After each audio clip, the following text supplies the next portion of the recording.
speech titled, It's a Pleasure. It's a pleasure. George Reddell.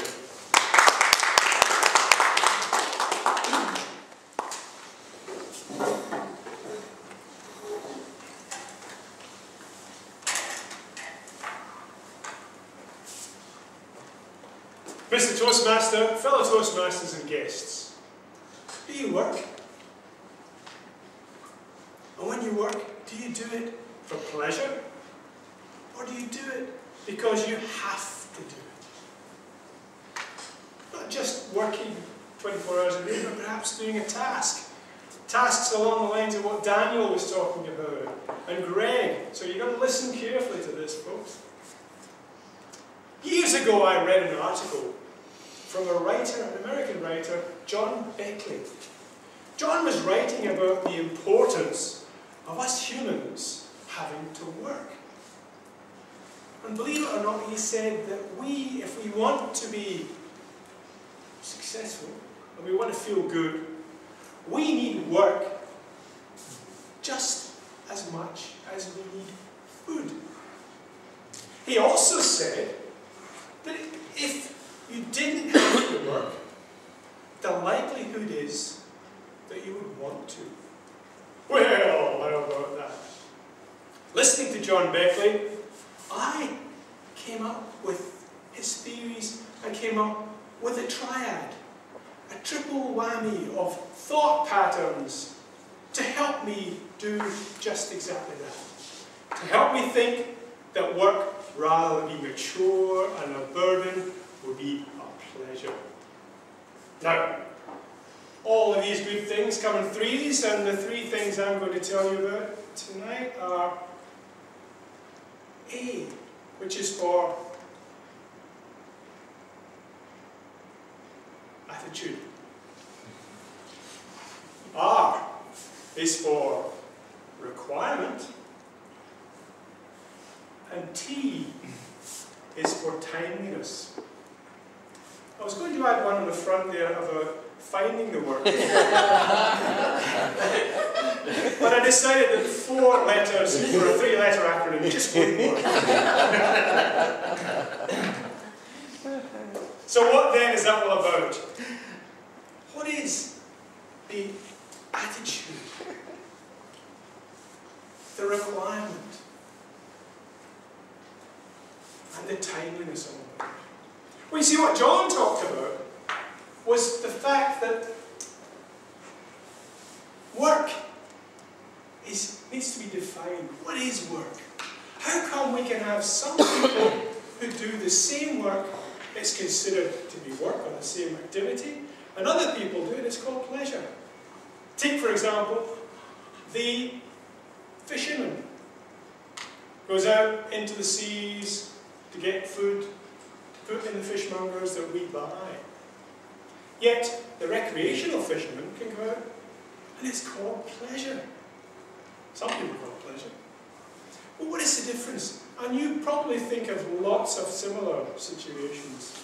Gardeners. Okay? Now, John came up with this idea that really the difference between work and pleasure was that when it comes to work, it's usually because you have to do it. It's obligatory. Whereas pleasure are things that we want to do. Yes, Daniel? Yes, Greg? Maybe not always. So, the first thing you've got to say to yourself, and that's where the letter A comes in, which is attitude, is to somehow trick your mind, and I can do this very successfully. I've been doing it for years. Trick your mind into thinking, I want to do this. Not, oh, I don't want to do it. So it's getting that attitude right. Think what John talks about, that, yeah, okay, he also talked about the fact that the work in life is like the main course. And the pleasure is that sweet dessert that is all the tastier after you finish the main course. You get that when you're a little person? Oh, you can't have your dessert, your pudding, unless you finish your main course. Well, life is a bit like that when it comes to work. So that's the attitude. Attitude. Turn yourself into the fact that I want to do this. Now we come to the R in A-R-T, or art. And that is a requirement. What is it you are required to do? Think about that carefully. And as if you were baking a cake, think of not just baking the cake, but add the icing as well. There are two main motivators, possibly three, but two motivators. One is fear, and that's the fear of pain, and the other one is pride. If you do a little bit extra work, you can have the pride that you've completed something really well. Now lastly, as you see time's running out, the final one is T for timeliness. And timeliness is important because if you have to do something, don't leave it till the last minute, because that simply adds to your attitude in terms of, oh, I've got to do it. So do it before. Like this speech, I started writing it 5 o'clock last night. It could have been 5 o'clock tonight, but it was 5 o'clock last night. So there are the three things. A is for attitude, get the right attitude. R is for work on the requirement and do a bit more than you have to. And T is for timeliness. So picture this situation as an example. Last weekend, I'm sitting back in the back garden with my wife, having a cuppa. I can feel the warmth of the sun penetrating my skin, just thinking how nice it was. And Norma said, gee, that grass is growing a bit. Uh-oh, I knew what that meant. I immediately and automatically, subconsciously, went into art mode. I answered, yes dear, I'm really glad it's dry because I was intending to cut it this weekend. So my attitude immediately changed. Now believe it or not, you can trick yourself into this situation. So now the requirements. I decided, hasn't been cut for a while, so I actually decided to cut it twice. And the second time, up and down with those lovely stripes that they've got in the MCG. And I stood back, and later on, that was great. Now the timeliness. Now, I could have said, no, it's fine, because my idea of when the grass needs cut and my wife's idea are actually two different things.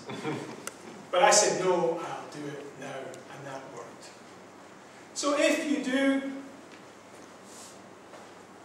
have to do that job, think of art. Think of the attitude. Get your attitude right. Work on the requirements, do more than you have to, and most of all, make sure you do it on time. Then you will say to yourself, gee, it's a pleasure. It's going to